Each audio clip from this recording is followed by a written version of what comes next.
Hello दोस्तों, स्वागत है आपका हमारे नए वीडियो में।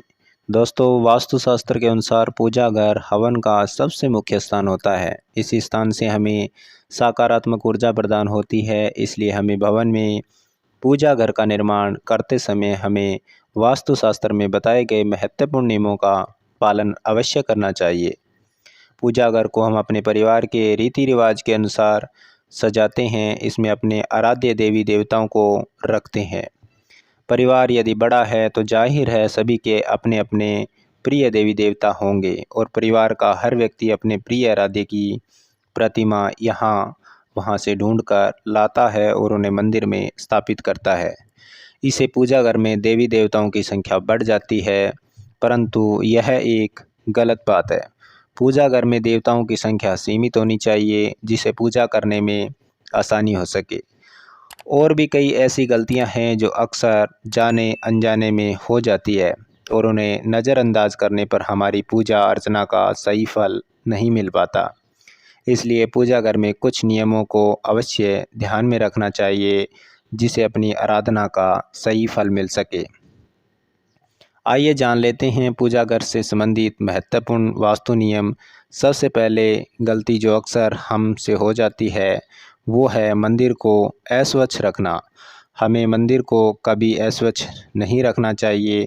साथ ही हमें मंदिर में पूरी तरह स्वच्छ होकर जाना चाहिए। चप्पल जूते या गंदे पैरों से पूजा घर में नहीं जाना चाहिए। हमारे पूजा घर का दरवाज़ा कभी भी दक्षिण दिशा में खुलने वाला बिल्कुल भी नहीं होना चाहिए। दक्षिण दिशा मृत्यु के देवता यमराज की दिशा मानी जाती है। इसी प्रकार देवी देवताओं के मुख भी दक्षिण दिशा में कभी भी नहीं होने चाहिए। साथ ही यह भी ध्यान रखें देवी देवताओं के मुख आमने सामने ना हो। पूजा घर में कभी भी खड़े हुए या नाचते हुए गणपति जी की मूर्ति ना रखें। तांडव करते हुए भगवान शिव की मूर्ति अथवा तस्वीर ना हो। हनुमान जी तथा माता जी की रौद्र रूप में फ़ोटो या मूर्ति कभी भी नहीं लगानी चाहिए। किसी भी देवता की फ़ोटो में शांत तथा बैठे हुए अवस्था में ही मूर्ति होनी चाहिए। पूजा में खंडित मूर्ति कभी भी नहीं रखनी चाहिए।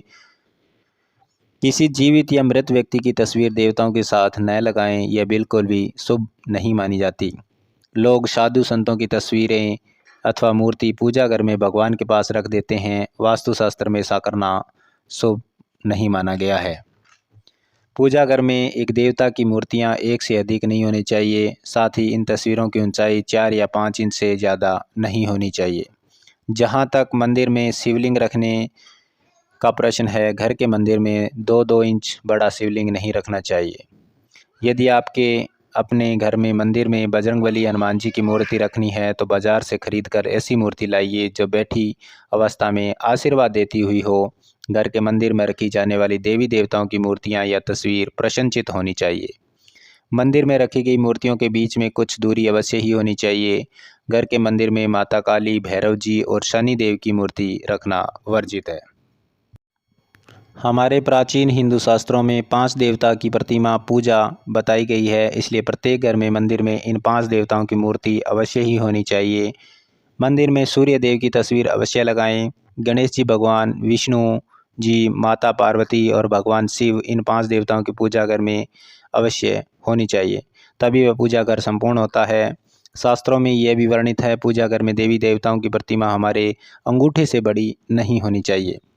यदि ऐसे बड़ी मूर्तियां हम रखते हैं तो उनकी प्राण प्रतिष्ठा करानी चाहिए और उनकी विशेष पूजा की पालना करनी चाहिए। ध्यान रहे, भूल से भी पूजा घर में किसी भी देवी देवता की खोखली मूर्ति नहीं रखनी चाहिए। घर में देवी देवताओं की उग्र प्रतिमाओं को भी न लगाएं। भगवान को जो रूप आपको प्रिय हो वही रूप आपके सामने होना चाहिए। देवताओं के उग्र रूप से भय की स्थिति निर्माण होती है। साथ ही करके छोटे छोटे बालक देवताओं को ऐसे उग्र रूप में देखकर भयभीत हो सकते हैं और उनके मन में भगवान के लिए प्रेम कम होने लगता है। इसलिए पूजा घर में सदैव प्रसन्न मुद्रा वाली ही मूर्ति रखनी चाहिए, जिसे देखकर मन में प्रेरणा जागृत हो। प्राचीन काल से जो का चाल चलन है, जैसे कि सोने चांदी और पीतल व धातु की मूर्तियां ही घर में रखनी चाहिए। वैसे धातु की मूर्तियां महंगी होने के कारण आजकल लोग पत्थर की मूर्तियों को घर में पूजा के लिए रखते हैं। पाषाण की मूर्ति सर्वश्रेष्ठ मानी गई है। वास्तुशास्त्र के अनुसार घर में मंदिर का स्थान कहाँ होना चाहिए? दोस्तों, भगवान तो इस संसार के कण कण में विराजमान है, लेकिन बात करें मंदिर की, तो उनके लिए निश्चित स्थान की आवश्यकता होती है ताकि ईश्वर का स्मरण करते समय हमारा ध्यान केंद्रित हो। इसके लिए वास्तु शास्त्र में पूर्व दिशा का निर्धारण किया गया है। यदि मंदिर को घर के पूर्व और उत्तर की दिशा के मध्य में बनाया जाए तो यह सर्वोत्तम होता है, क्योंकि सकारात्मक ऊर्जा का स्थान होता है। इसी दिशा से घर में सकारात्मक ऊर्जा प्रवेश करती है।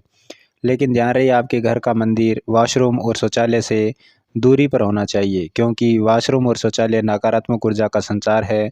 ऐसे स्थान पर मंदिर बनाने से अशुभ परिणाम प्राप्त होते हैं।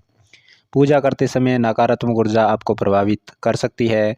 घर के मंदिर के संबंध में यह एक महत्वपूर्ण बात है कि जहाँ तक हो सके घर का मंदिर आपके उठने बैठने की जगह से ऊंचा होना चाहिए, क्योंकि सभी देवी देवताओं का स्थान आपसे ऊंचा है।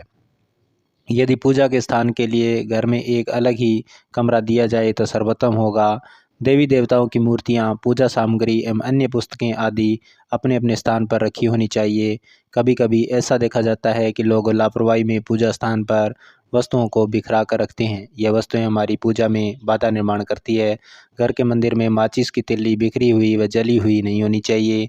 यदि दीपक जलाने के लिए आप पूजा घर में माचिस रखते हैं तो उसे किसी कागज़ या कपड़े में छिपा कर रखना चाहिए, उसे सामने नहीं रखना चाहिए।